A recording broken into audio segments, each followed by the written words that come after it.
KQ over R squared. You just had to identify how much charge was left over. So inside the initial layer, okay, so remember there's two layers here, right? There's no charge inside here. So the E field here is 0. The E field in between the layers is 0. The E on the outside would have been KQ over R squared, depending on whatever that charge was. Inside this layer, E equals 0 because this charge balanced that charge.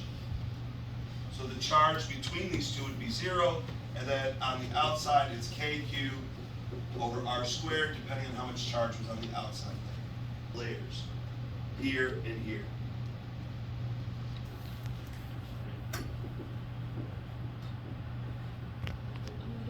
What's the electric field between 0 and A? 0. Taping me? Just the board. Huh? Just the board. What's the electric field between 0 and A? 0. What's the electric field between A and B? 3. Wait, why didn't it move? This is A, that's B. So the electric field between the two, within the shell, between this thin shell, inside of it is still 0. There's no charge on the inside of it. If I were to apply Gauss's law, which is the other way to do it, if this is 0, the E field is 0. Now, as you get to C, once you go beyond C, or between B and C, now the electric field changes.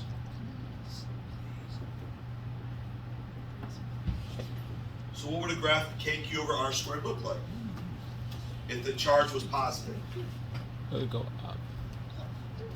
Down. Is it a straight line?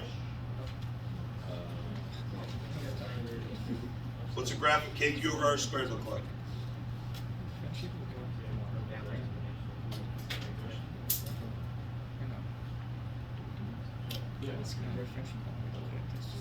Right, It's not a straight line, it's a curve,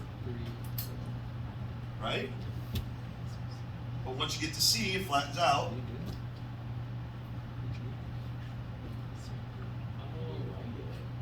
And then what happens when between C and D was 0 inside here, and beyond D, depends on if it was positive or negative. If it was positive, it would look like this. If it was negative, what would it look like?